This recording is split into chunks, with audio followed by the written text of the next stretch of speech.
There was a time when everyone in the world was pagan, and virtually every society practiced human sacrifice, routinely killed unproductive, sick and unwanted children, saw women and children as property at best, saw life as a meaningless endeavor. In such a world, would you have believed any differently?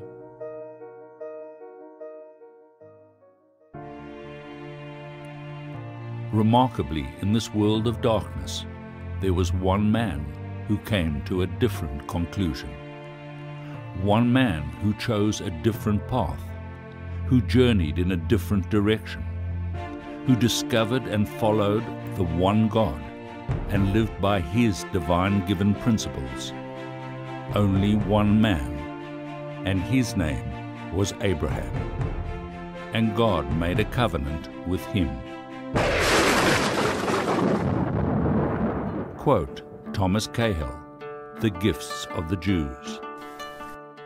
If we had lived in the second millennium BCE, the millennium of Abraham, and could have canvassed all the nations of the earth, what would they have said of Abraham's journey? In most of Africa and Europe, they would have laughed at Abraham's madness and pointed to the heavens where the life of earth had been plotted from all eternity, where man cannot escape his fate.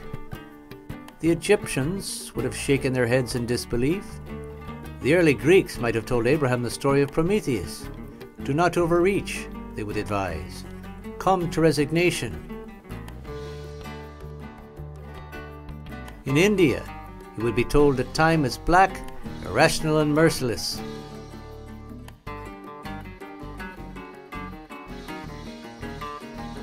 On every continent and every society, Abraham would have been given the same advice that wise men as diverse as Heraclitus, Lao Tzu, and Siddhartha would one day give their followers. Do not journey, but sit.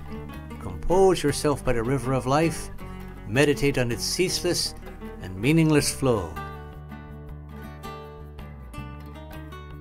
Abraham was one man who charted a radically different course, and from this one man evolved a people unlike any other. A people who crossed paths with virtually every great civilization in history. A people whose history is unlike any other. A people whose impact on humanity is unprecedented. A people who are known to the world as simply the Jews. Over 3,300 years ago, an event took place that happened only once in human history, and that was an entire nation experienced and witnessed divine revelation at Mount Sinai, the giving of the Torah, the Ten Commandments, the 5 books of Moses, by God to the Jewish people and through them to the world. What happened at Mount Sinai changed the world forever. For the first time in history, man had been given a divine moral compass, a guide for how to best live one's life, to perfect oneself and the world. In the ancient world, in the eastern part of the Fertile Crescent, also known as the cradle of civilization, is the Holy Land, the land of Israel. And there, for centuries, the Jewish people flourished and lived in peace. And then, because they did not live up to their divine covenant, the Jews faced destruction after destruction at the hands of their enemies. First came the Babylonians, then the Persians, then the Greeks, and finally, with all their fury, the Romans, who forced them into exile and dispersion. For over 2,500 years, Jews suffered persecution.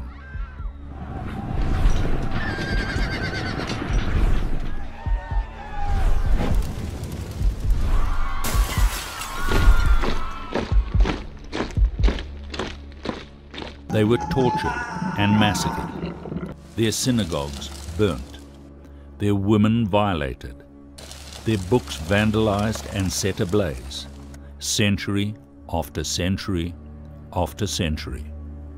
Throughout their history, and even until modern times, for reasons of jealousy, of people blaming their ills on a convenient scapegoat, and because Jews stood up and continue to stand up for the absolute moral standard that comes from the belief in one God and the holiness of human purpose. The Jews have faced and continue to face the demonic and destructive forces of anti-Semitism. Quote, David Lloyd George, British Prime Minister. Of all the extreme fanaticism which plays havoc in man's nature, there is not one as irrational as anti-Semitism.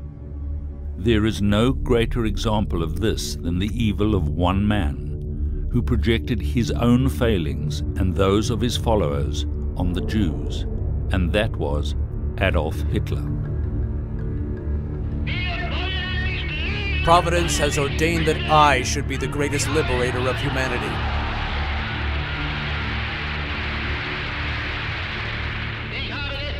I am freeing man from a false vision called conscience and morality.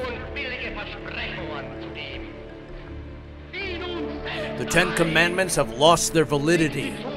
Conscience is a Jewish invention. It is a blemish. The heaviest blow which struck humanity was Christianity. Bolshevism is Christianity's illegitimate child. Both are the inventions of the Jew. The struggle for world domination is between me and the Jews. All else is meaningless. For over 2,500 years, since the first exile in 586 BCE, Jews were scattered across the globe like stubble in the wind.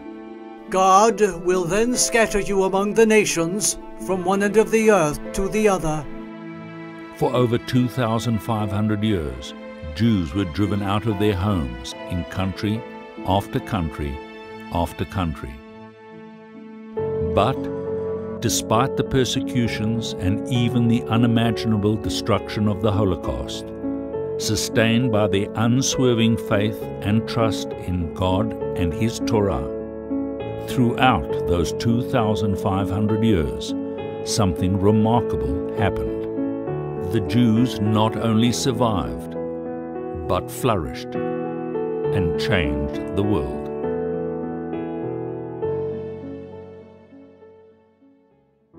Quote, Paul Johnson, author, A History of the Jews and a History of Christianity.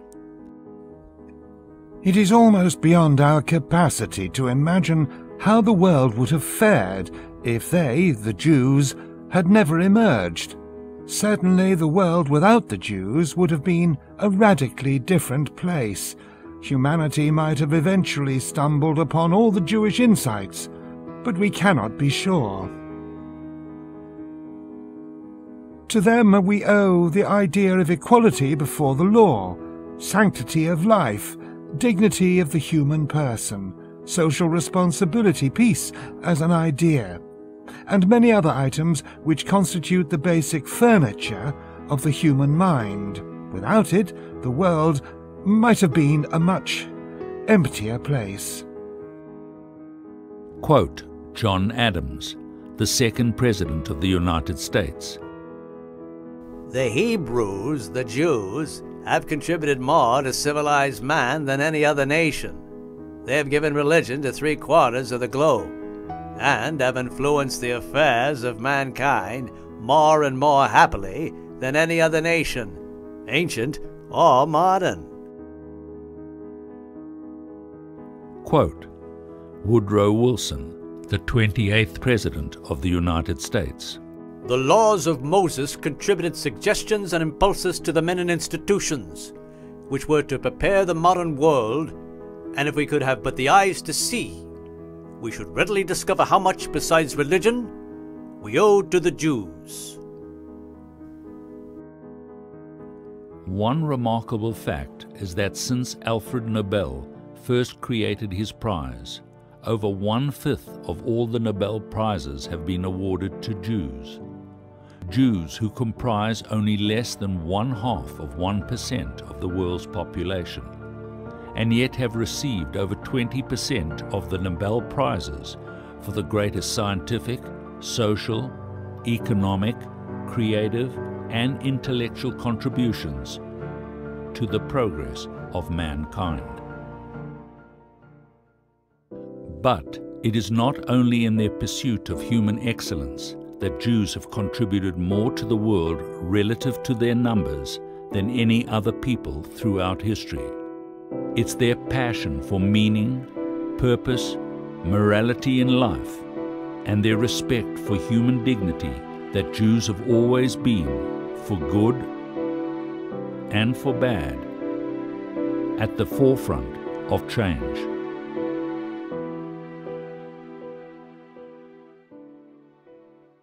Quote, Winston Churchill, British Prime Minister. Some people like the Jews, and some do not. But no thoughtful man can deny the fact that they are beyond any question the most formidable race that has ever appeared in the world. But over and above their contributions to mankind, something else, something quite astonishing, occurred throughout Jewish exile.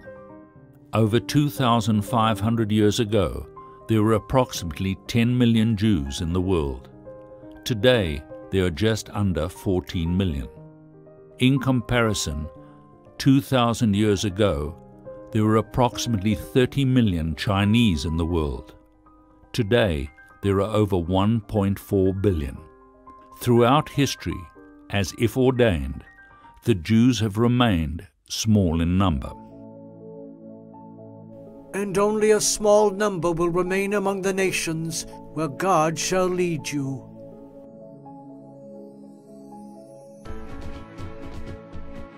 And throughout these 2,500 years of exile, something equally astonishing happened. The Jews never let their dream of returning to their God-given ancient homeland. They never lost hope. They never stopped believing that one day their dispersion would end.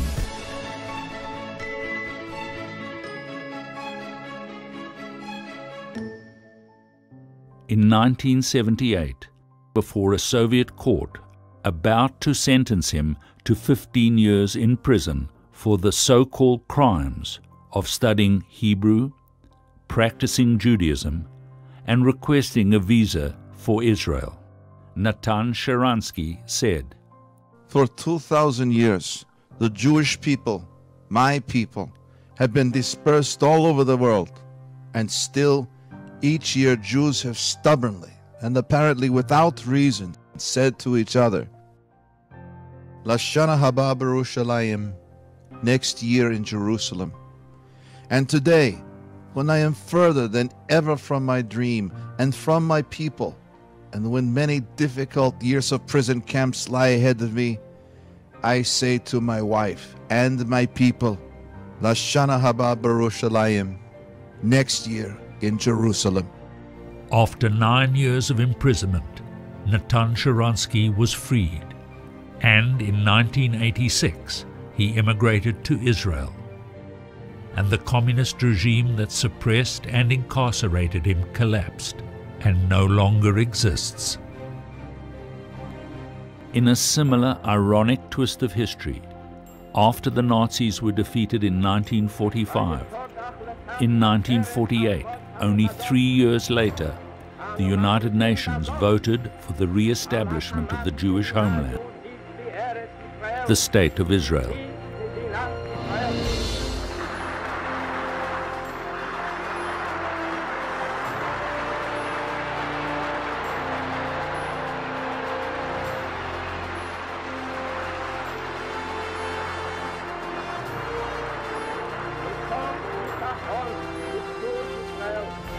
To date, after 2,500 years of dispersion to over 100 countries on 5 continents, the Jews are the only people throughout history to survive, retain their identity, and return not only once, but twice from exile to their ancient homeland.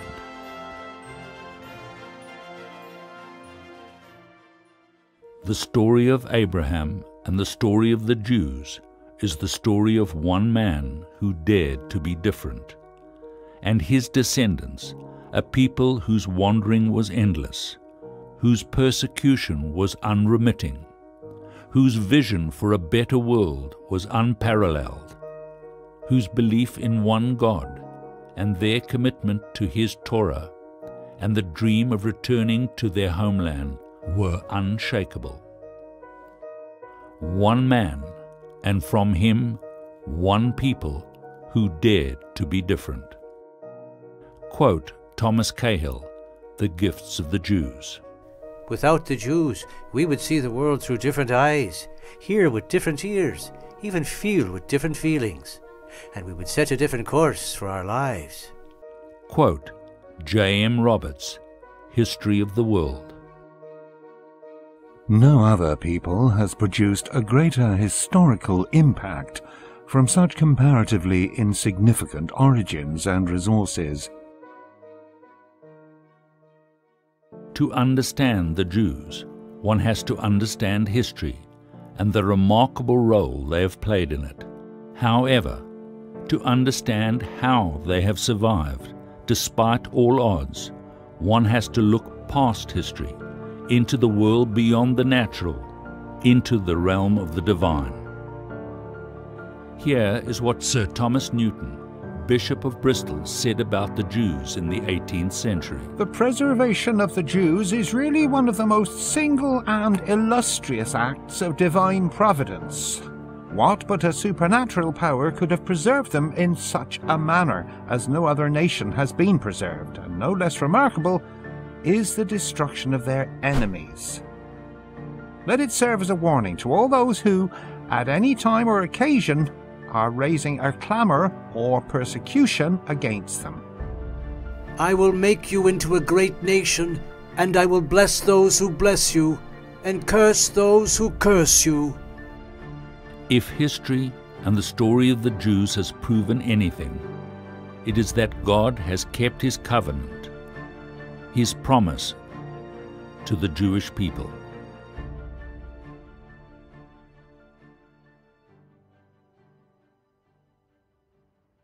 Here is a quote by Leon Tolstoy, the Russian writer, written in 1908. What is the Jew? What kind of unique creature is this, whom all the rulers of all the nations of the world have disgraced, crushed, expelled, destroyed, persecuted, burned, and drowned, and who, despite the anger and fury of their oppressors, continues to live and to flourish? The Jew is the symbol of eternity. He is the one who, following the faithfulness of his ancestors, has for so long had guarded the prophetic message and transmitted it to all mankind. A people such as this can never disappear. Writing about the Jews in 1899, Mark Twain observed that the Egyptian, the Babylonian, and the Persian rose, filled the planet with sound and splendor, then faded to dream stuff and passed away. The Greek and the Roman followed and made a vast noise, and they are gone. Other people have sprung up and held their torch high for a time, but it burned out, and they sit in twilight now or have vanished.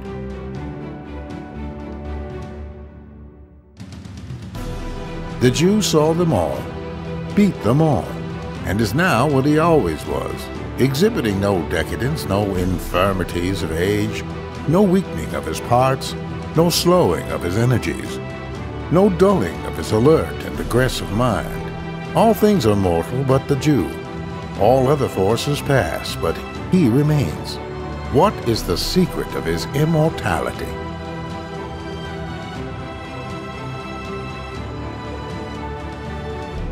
All things are mortal but the Jew. All other forces pass, but he remains. What is the secret of his immortality?